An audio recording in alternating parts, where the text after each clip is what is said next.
Phone ಮಾಡಿ ಶುಭವನ್ನು ಕೋರಿದ್ದಾರೆ ಪ್ರಧಾನಿ ಮೋದಿ ಅವರು. ಫೋನ್ ಮಾಡಿ ಹಾಗೆ ನೋಡಕ್ಕೆ ಹೋದರೆ ರಾಜಕೀಯ ಗುರುಗಳು ಪ್ರಧಾನಿ ಮೋದಿ ಅವರಿಗೆ ಅಡ್ವಾಣಿ ಟ್ವಿಟರ್ನಲ್ಲೂ ಕೂಡ ಸಂತಸವನ್ನು ಹಂಚಿಕೊಂಡಿದ್ದಾರೆ. ಅಡ್ವಾಣಿ ಅವರಿಗೆ ಭಾರತ ರತ್ನ ಸಿಕ್ಕಿರುವುದು ಸಂತಸದ ಸಂಗತಿ, ನಾನು ಅವರಿಗೆ ಅಭಿನಂದನೆಯನ್ನು ಸಲ್ಲಿಸಿದ್ದೇನೆ ಅಂತ ಮಾಹಿತಿಯನ್ನು ಹಂಚಿಕೊಂಡಿದ್ದಾರೆ.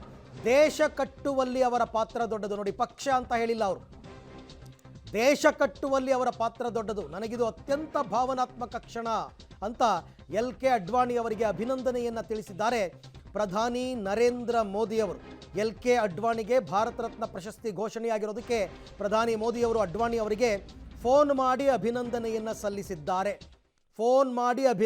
ಸಲ್ಲಿಸಿದ್ದಾರೆ.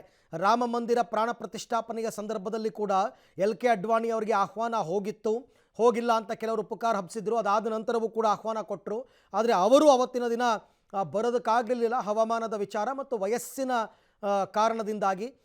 ಆದರೆ ಅವತ್ತೊಂದು ದಿನ ಅವರು ಕೂಡ ಬಹಳ ಭಾವುಕರಾಗಿದ್ದರು. ನಮ್ಮ ಇಷ್ಟು ವರ್ಷಗಳ ಹೋರಾಟಕ್ಕೆ ಇವತ್ತು ಪ್ರತಿಫಲ ಸಿಗ್ತಾ ಇದೆ ಅಂತ. ರಾಮ ಮಂದಿರ ನಿರ್ಮಾಣವಾಗಿ ಉದ್ಘಾಟನೆಯಾದ 15 ದಿನಗಳ ಒಳಗಾಗಿ 22ಕ್ಕೆ ಉದ್ಘಾಟನೆಯಾಗಿದ್ದು, ಇವತ್ತು 3ನೇ ತಾರೀಕು. ಹಾಗೆ ನೋಡೋಕ್ಕೋದೆ 12 ದಿನ 13 ದಿವಸದ ಒಳಗಾಗಿ ಲಾಲ್ ಕೃಷ್ಣ ಅಡ್ವಾಣಿ ಅವರಿಗೆ ಭಾರತ ರತ್ನ ಪ್ರಶಸ್ತಿ ಘೋಷಣೆಯಾಗಿದೆ. ರಾಮ ಮಂದಿರ ಹೋರಾಟದ ರೂವಾರಿ LK ಅಡ್ವಾಣಿ, ರಾಮ ಮಂದಿರ ಹೋರಾಟದ ಕಿಚ್ಚನ್ನು ದೇಶಾದ್ಯಂತ ಹಚ್ಚಿದ್ದು LK ಅಡ್ವಾಣಿ ಅವರು. ರಥಯಾತ್ರೆಯ ಮುಖಾಂತರ ರಾಜ್ಯಗಳಿಗೆ ಅವರು ರಥಯಾತ್ರೆಯಲ್ಲಿ ಹೋಗಿದ್ದರು. ಆ ಜನರಲ್ಲಿ ಹೌದಪ್ಪ, ಅಯೋಧ್ಯೆಯಲ್ಲಿ ಒಂದು ರಾಮ ಮಂದಿರ ನಿರ್ಮಾಣ ಆಗಬೇಕು ಅಂತಕ್ಕಂಥ ಭಾವನೆಯನ್ನು ತಂದಿದ್ದೇ LK ಅಡ್ವಾಣಿ ಅವರು. LK ಅಡ್ವಾಣಿ ಅವರ ರಥಯಾತ್ರೆ ಬಹಳ ಸಂಚಲನಕ್ಕೆ ಕಾರಣವಾಗಿತ್ತು. ಅದಾದ ನಂತರವೇ ಸಂಸತ್ನಲ್ಲಿ ಅಂದರೆ ಲೋಕಸಭೆಯಲ್ಲಿ BJP ಹಂತವಾಗಿ ತನ್ನ ಸಂಖ್ಯೆಯನ್ನು ಹೆಚ್ಚಿಸ್ಕೊಳ್ತಾ ಬಂತು. ಕೊನೆಗೊಂದು ದಿನ ಸರ್ಕಾರವನ್ನು ನಡೆಸುವ ಹಂತಕ್ಕೆ ಹೋಯಿತು. ಇಂಡಿವಿಜುವಲ್ ಆಗಿ ಏಕಪಕ್ಷೀಯವಾಗಿ ಸರ್ಕಾರವನ್ನು ನಡೆಸುವ ಹಂತಕ್ಕೆ ಬಂತು. ಇದಕ್ಕೆಲ್ಲ ಮೂಲ ಅಡಿಪಾಯವನ್ನು ಹಾಕಿದವರು ಲಾಲ್ ಕೃಷ್ಣ ಅಡ್ವಾಣಿ ಮತ್ತು ಅಟಲ್ ಬಿಹಾರಿ ವಾಜಪೇಯಿ ಅವರ ಜೋಡಿ. ಹಾಗಾಗಿ ವಾಜಪೇಯಿ ಅವರು ನಮ್ಮ ಜೊತೆಯಲ್ಲಿ ಇವಾಗ ಇಲ್ಲ. ಅವ್ರಿಗೂ ಕೂಡ 2015ರಲ್ಲಿ ಭಾರತ ರತ್ನ ಪ್ರಶಸ್ತಿ ಘೋಷಣೆಯಾಗಿತ್ತು.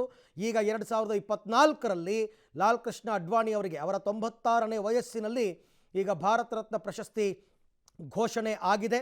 1927ರಲ್ಲಿ ಲಾಲ್ ಕೃಷ್ಣ ಅಡ್ವಾಣಿ ಅವರು ಕರಾಚಿಯಲ್ಲಿ ಜನಿಸಿದ್ದು. ಆಗಿನಿಂದಲೂ ಕೂಡ ಸಕ್ರಿಯ ರಾಜಕಾರಣ ಮತ್ತು ಜನಸಂಘಕ್ಕೆ ಹೆಚ್ಚಿನ ಒತ್ತನ್ನು ಕೊಟ್ಟಂಥವರು ಲಾಲ್ ಕೃಷ್ಣ ಅಡ್ವಾಣಿ. BJP ಭಾರತದಾದ್ಯಂತ ಭದ್ರವಾಗಿ ಬೇರೂರೋದಕ್ಕೆ ಕಾರಣಕರ್ತರು ಕೂಡ ಅವರೇನೆ. ಹಾಗಾಗಿ ಈ ಎಲ್ಲ ಅವರ ಸಾಧನೆಗಾಗಿ ಮೋದಿ ಅವರೇ ಹೇಳಿದಂತೆ ದೇಶ ಕಟ್ಟುವ ವಿಚಾರದಲ್ಲಿ LK ಅಡ್ವಾಣಿ ಅವರ ಪಾತ್ರ ಬಹಳ ಮುಖ್ಯವಾದದ್ದು.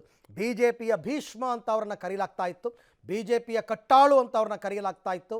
ಈಗ ಅವರಿಗೆ ಒಲಿದು ಬಂದಿರುವ ದೇಶದ ಅತ್ಯುನ್ನತ ನಾಗರಿಕ ಪ್ರಶಸ್ತಿ ಅದು ಭಾರತ ರತ್ನ. ಭಾರತ ರತ್ನ ಪ್ರಶಸ್ತಿಯನ್ನು ಮುಡಿಗೇರಿಸಿಕೊಂಡಿದ್ದಾರೆ. ಭಾರತ ರತ್ನ ಸಾಮಾನ್ಯವಾಗಿ ಭಾರತದ ನಾಗರಿಕರಿಗೆ ದೊರೆಯಬಹುದಾದ ಅತ್ಯುನ್ನತ ಪ್ರಶಸ್ತಿ. ಭಾರತ ರತ್ನ ಪ್ರಶಸ್ತಿಯನ್ನು ಸಾಮಾನ್ಯವಾಗಿ ಕಲೆ, ಸಾಹಿತ್ಯ, ವಿಜ್ಞಾನ, ಸಾರ್ವಜನಿಕ ಸೇವೆ ಮತ್ತಿತರ ಕ್ಷೇತ್ರಗಳಲ್ಲಿ, ಅದರಲ್ಲೂ ರಾಜಕೀಯ ಸೇವೆನೂ ಕೂಡ ಸೇರಿದಂತೆ ಅತಿ ದೊಡ್ಡ ಸಾಧನೆಗಳನ್ನು ತೋರಿದ ಗಣ್ಯರಿಗೆ ಕೊಡಲಾಗುತ್ತೆ. ಈ ಪ್ರಶಸ್ತಿಯನ್ನು 1954ರಲ್ಲೇ ಆರಂಭಿಸಲಾಗಿತ್ತು ಭಾರತ ರತ್ನವನ್ನು ಕೊಡ್ತಕ್ಕಂಥದ್ದು. ಈಗ ಆ ಪ್ರಶಸ್ತಿಯ ಪಟ್ಟಿ ವರ್ಷದಿಂದ ವರ್ಷಕ್ಕೆ ಬೆಳೀತಾ ಹೋಗ್ತಾ ಇತ್ತು. ಹಾಗಾಗಿ ಈಗ ಭಾರತ ರತ್ನ ಭಾರತದ ನಾಗರಿಕರಿಗೆ ಕೊಡಬಹುದಾದ ಅತ್ಯುನ್ನತವಾದ ಪ್ರಶಸ್ತಿ LK ಅಡ್ವಾಣಿ ಅವರಿಗೆ ಸಂದಿದೆ. ಪ್ರಧಾನಿ ನರೇಂದ್ರ ಮೋದಿ ನೇತೃತ್ವದ ಸರ್ಕಾರ ಇನ್ನೇನು 10 ವರ್ಷಗಳನ್ನು ಪೂರೈಸ್ತಾ ಇದೆ. ಹಾಗಾಗಿ ಯಾವಾಗ 1954ರಲ್ಲಿ C ರಾಜಗೋಪಾಲಾಚಾರಿ, ಸರ್ವಪಲ್ಲಿ ರಾಧಾಕೃಷ್ಣನ್, ಚಂದ್ರಶೇಖರ್ ವೆಂಕಟರಾಮನ್ ಇವರೆಲ್ಲರಿಗೂ ಕೊಡೋದಕ್ಕೆ ಶುರು ಮಾಡಿದ್ದು ಇಲ್ಲಿಯ ತನಕ ಬಂದು ನಿಂತಿರ್ತಕ್ಕಂಥದ್ದು. ಕಳೆದ 2019ರಲ್ಲಿ ಕೂಡ ಪ್ರಣಬ್ ಮುಖರ್ಜಿ ಅವರಿಗೆ, ಭೂಪೇನ್ ಹಜಾರಿಕಾ ಅವರಿಗೆ, ನಾನಾಜಿ ದೇಶ್ಮುಖ್ ಅವರಿಗೆ ಪ್ರಶಸ್ತಿಯನ್ನು ಘೋಷಣೆ ಮಾಡಿತ್ತು. 2015ರಲ್ಲಿ ಮದನ್ ಮೋಹನ್ ಮಾಳವೀಯ ಮತ್ತು ಅಟಲ್ ಬಿಹಾರಿ ವಾಜಪೇಯಿ ಅವರಿಗೆ ಪ್ರಶಸ್ತಿಯನ್ನು ಕೊಡಲಾಗಿತ್ತು. ಹಾಗೆಯೇ 2014ರಲ್ಲಿ CNR ರಾವ್ ಮತ್ತು ಸಚಿನ್ ತೆಂಡೂಲ್ಕರ್ ಅವರಿಗೆ ಪ್ರಶಸ್ತಿಯನ್ನು ಘೋಷಣೆ ಮಾಡಲಾಗಿತ್ತು.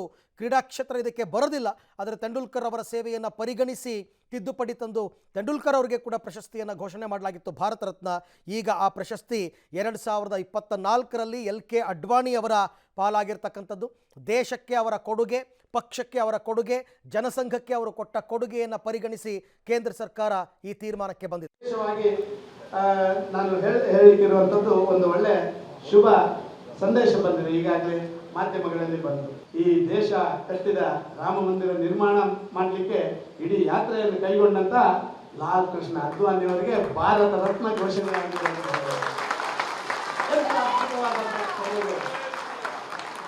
ದೇಶ.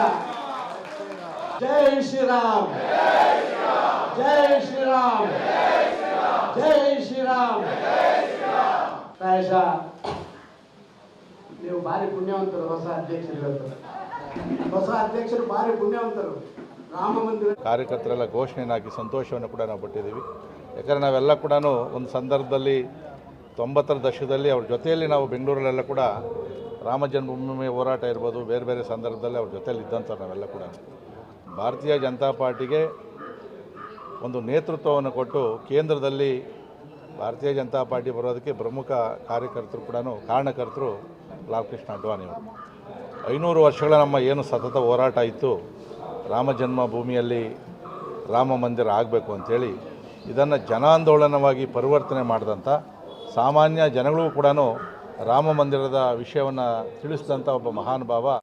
ಪ್ರತಿಯೊಬ್ಬ ಬಿಜೆಪಿ ನಾಯಕರು ಕೂಡ ಸಂತಸವನ್ನು ವ್ಯಕ್ತಪಡಿಸ್ತಾ ಇದ್ದಾರೆ. ಈಗಷ್ಟೇ ಸಿ ಟಿ ರವಿ ಅವರು, ಸದಾನಂದ ಗೌಡರು ಎಲ್ಲರೂ ಕೂಡ ಖುಷಿಯನ್ನು ವ್ಯಕ್ತಪಡಿಸಿದರು. ಎಲ್ ಕೆ ಅಡ್ವಾಣಿಜಿ ಅವರಿಗೆ ಪ್ರಧಾನಿ ಮೋದಿಯವರು ಟ್ವೀಟ್ನಲ್ಲಿ ಬರ್ಕೊಂಡಿರ್ತಕ್ಕಂಥದ್ದು. 6 ದಶಕಗಳಿಗೂ ಹೆಚ್ಚು ಕಾಲ ಸಕ್ರಿಯ ರಾಜಕಾರಣದಲ್ಲಿದ್ದು ಭಾರತದ ರಾಜಕಾರಣಕ್ಕೆ ಒಂದು ಹೊಸ ದಿಕ್ಕನ್ನು ಕೊಟ್ಟಂಥ ಆಧುನಿಕ ಉಕ್ಕಿನ ಮನುಷ್ಯ ಅಂತ ಅಭಿಧಾನವನ್ನು ಪಡೆದಿರ್ತಕ್ಕಂಥ ಶ್ರೀ ಲಾಲ್ ಕೃಷ್ಣ ಅಡ್ವಾಣಿಯವರಿಗೆ ಭಾರತ ರತ್ನವನ್ನು ಕೊಟ್ಟಿರೋದು ನಮಗೆಲ್ಲ ಒಂದು ಅತ್ಯಂತ ಆನಂದವನ್ನು ತಂದಿದೆ. ಇದನ್ನು ನಾವು ಸ್ವಾಗತಿಸ್ತೀವಿ.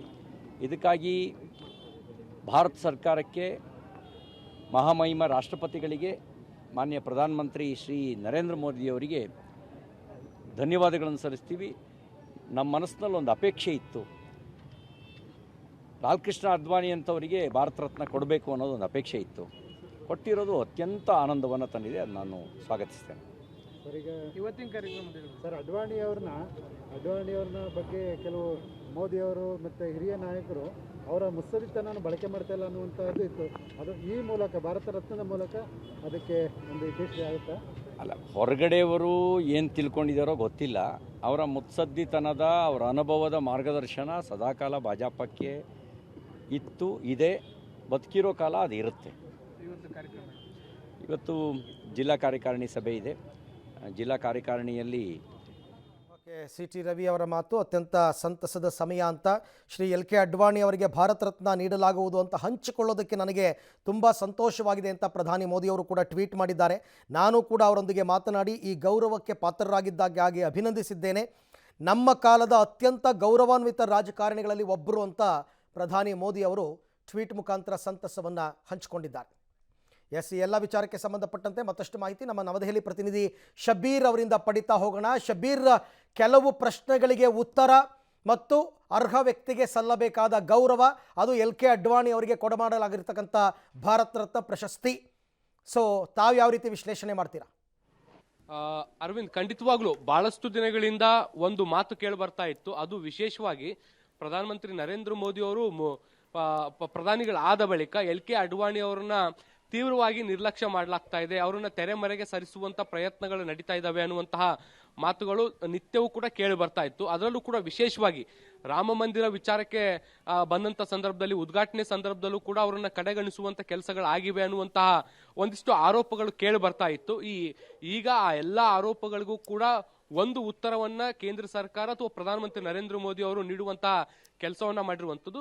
ದೇಶದ ಅತ್ಯುನ್ನತ ಪ್ರಶಸ್ತಿಯನ್ನ ಅವರಿಗೆ ನೀಡೋ ಮೂಲಕ ಗೌರವಿಸುವಂತ ಕೆಲಸವನ್ನ ಕೂಡ ಈಗ ಮಾಡ್ಲಾಗ್ತಾ ಇರುವಂತದ್ದು.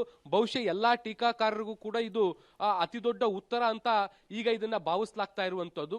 ಒಂದು ರಾಮ ಮಂದಿರ ಉದ್ಘಾಟನೆಯಾಗಿ ಕೆಲವೇ ದಿನಗಳಲ್ಲಿ ಈ ಒಂದು ಪ್ರಶಸ್ತಿಯನ್ನ ಕೊಡ್ತಾ ಇರುವಂತದ್ದು ಒಂದ್ ರೀತಿ ಅವರಿಗೆ ಅತಿ ದೊಡ್ಡ ಗೌರವ ಅಥವಾ ಸನ್ಮಾನವನ್ನ ಮಾಡಿದ ರೀತಿಯಲ್ಲಿ ಈ ಒಂದು ಪ್ರಶಸ್ತಿಯನ್ನ ಈಗ ಸದ್ಯಕ್ಕೆ ಕೊಡಲಾಗಿರುವಂತದ್ದು. ಹೀಗಾಗಿ ಎಲ್ಲ ಆರೋಪಗಳಿಗೆ, ಟೀಕೆ ಟಿಪ್ಪಣಿಗಳಿಗೆ ಈ ಮೂಲಕ ಪ್ರಧಾನಮಂತ್ರಿಗಳು ಉತ್ತರಿಸುವಂತ ಕೆಲಸ ಮಾಡಿದ್ದಾರೆ ಅಂದ್ರೆ ಬಹುಶಃ ತಪ್ಪಾಗ್ಲಿಕ್ಕಿಲ್ಲ. ಜೊತೆಗೆ ಲಾಲ್ ಕೃಷ್ಣ ಅಡ್ವಾಣಿ ಅವ್ರಿಗೂ ಕೂಡ ಈ ರೀತಿಯಾದಂತಹ ಒಂದು ಅತ್ಯುನ್ನತದ ಗೌರವವನ್ನ ಕೊಡಬೇಕಾಗಿತ್ತು ಅನ್ನುವಂತ ಮಾತುಗಳು ಕೂಡ ಈ ಹಿಂದಿನಿಂದಲೂ ಕೂಡ ಕೇಳಿ ಬರ್ತಾ ಇತ್ತು. ಅದನ್ನ ಇವತ್ತು ಫುಲ್ಫಿಲ್ ಮಾಡುವಂತ ಕೆಲಸವನ್ನ ಕೂಡ ಈಗ ಸರ್ಕಾರ ಮಾಡಲಾಗಿರುವಂತದ್ದು. ಕಳೆದ ಬಾರಿ ಪ್ರಣಬ್ ಮುಖರ್ಜಿ ಅವ್ರಿಗೂ ಕೂಡ ಈ ರೀತಿಯಾದಂತಹ ಭಾರತ ರತ್ನ ಗೌರವವನ್ನ ನೀಡಿದ ಬಳಿಕ ಕಾಂಗ್ರೆಸ್ನವರಿಗೆ ಈ ರೀತಿಯಾದಂತಹ ಪ್ರಶಸ್ತಿಯನ್ನು ಕೊಡಬೇಕಾದಂತ ಸಂದರ್ಭದಲ್ಲಿ ಸ್ವಪಕ್ಷೀಯರನ್ನು ಕೂಡ ನಿರ್ಲಕ್ಷ್ಯ ಮಾಡಲಾಗ್ತಾ ಇದೆ ಅನ್ನುವಂತ ಮಾತು ಮಾತುಗಳು ಕೇಳಿ ಬಂದಿದ್ದು. ಈಗ ಎಲ್ಲಾ ಪ್ರಶ್ನೆಗಳಿಗೂ ಕೂಡ ಈಗ ಉತ್ತರ ಸಿಕ್ಕಂತಾಗಿರುವಂತದ್ದು. ಈಗ ಎಲ್ ಕೆ ಅಡ್ವಾಣಿ ಅವರಿಗೆ ಗೌರವ ಸಿಕ್ಕಿರುವಂತದ್ದು. ಈಗ ಇಡೀ ದೇಶದಲ್ಲಿ ಒಂದು ವರ್ಗ ಏನಿತ್ತು ಅವರೆಲ್ಲರಿಗೂ ಕೂಡ ಈಗ ಈ ಒಂದು ಬೆಳವಣಿಗೆ ಶಬೀರ್ ಹಾಗೆ ಸಂಪರ್ಕದಲ್ಲಿರಿ, ನಿಮ್ಮ ಜೊತೆ ನಾನು ಮತ್ತೆ ಮಾತನಾಡ್ತೀನಿ. ನಮ್ಮ ಜೊತೆ ಮಾತನಾಡೋದಕ್ಕೆ ಇವಾಗ ಮಾಜಿ ಸಚಿವರು ಶಾಸಕರು ಆಗಿರ್ತಕ್ಕಂಥ ಸುರೇಶ್ ಕುಮಾರ್ ಅವರು ಸಂಪರ್ಕದಲ್ಲಿದ್ದಾರೆ. ಸರ್ ನಮಸ್ತೆ, ಅರವಿಂದ್ ಮಾತಾಡ್ತಾ ಇದ್ದೀನಿ. ನಮಸ್ಕಾರ ಅರವಿಂದ್. ಸರ್, ಲಾಲ್ ಕೃಷ್ಣ ಅಡ್ವಾಣಿ ಅವರಿಗೆ ಭಾರತ ರತ್ನ ಏನ್ ಹೇಳ್ತೀರಾ? ಬಹಳ ಬಹಳ ಬಹಳ ಸಂತೋಷ ಕೊಟ್ಟ ಒಂದು ಸುದ್ದಿ. ನಮ್ಮ ಪಕ್ಷದ ಒಬ್ರು ಜ್ಯೇಷ್ಠ ನಾಯಕ, ಮತ್ತೆ ಅವ್ರದ್ದೊಂದು ಆಟೋಬಯೋಗ್ರಫಿ ಇದೆ, ಅದು ಕೂಡ my country and my life ಅಂತ ಬರ್ದಿರೋದು. My life and my country ಅಂತ ಬರ್ದಿರ್ಲಿಲ್ಲ. ಸೊ ಭಾರತದ ಬಗ್ಗೆ ಬಹಳ ಉತ್ಕಟ ಅಭಿಮಾನ ಭಕ್ತಿ ಇರೋರು. ನಾನು 75ನೇ ಇಸ್ವಿಯಿಂದ ಬಹಳ ಹತ್ತಿರದಿಂದ ನೋಡ್ಕೊಂಡು ಬಂದಿದ್ದೀನಿ. ಮತ್ತೆ ಇವತ್ತೇನಾದ್ರೂ ಕೂಡ ರಾಮ ಮಂದಿರ ಇವತ್ತು ಅಯೋಧ್ಯೆಯಲ್ಲಿ ಬಂದಿದ್ರೆ ಅದಕ್ಕೆ ಮೊದಲ ಹೆಜ್ಜೆ ಇಟ್ಟಿದ್ದು ಅವರ ರಥಯಾತ್ರೆ. ಹೌದು ನಿಜ. 89ರಲ್ಲಿ. ಮತ್ತೆ ಸಂಸತ್ತಲ್ಲಿ ಅವ್ರು ನಡ್ಕೊಳ್ತಾ ಇದ್ದ ರೀತಿ, ನಾನು ಜೈಲಲ್ಲಿ 15 ತಿಂಗಳು ಅವ್ರ ಜೊತೆ ಅವರ ಸಹವಾಸದಲ್ಲಿ ಇದ್ದಿದ್ದೇ ನನ್ನ ಬಾಳಿನ ಸುಕೃತ. ಸೊ ಇವತ್ತು ಅದೆಲ್ಲಾನು ಕೂಡ ನನಗೆ ನೆನಪಿಗೆ ಬರ್ತಾ ಇದೆ. ಭಾರತದ ನಿಜವಾದ ರತ್ನಕ್ಕೆ ಭಾರತ ರತ್ನ ಬಂದಿರೋದು ಬಹಳ ಸಂತೋಷ ಆಗ್ತಾ ಇದೆ. Okay thank you Suresh Kumar ಅವರೇ, ಧನ್ಯವಾದ ಪಬ್ಲಿಕ್ ಟಿವಿ ಜೊತೆ ಮಾತನಾಡಿದ್ದಕ್ಕೆ. ಸೊ ಸಹಜವಾಗೇ BJPಯ ನಾಯಕರೆಲ್ಲರೂ ಕೂಡ ಅತ್ಯಂತ ಖುಷಿಯನ್ನು ಪಡ್ತಾ ಇದ್ದಾರೆ. ನೋಡೋಣ ಬೇರೆ ಪಕ್ಷದವರ ರಿಯಾಕ್ಷನ್ ಯಾವ ರೀತಿ ಇರುತ್ತೆ ಅಂತಂದ್ಬಿಟ್ಟು.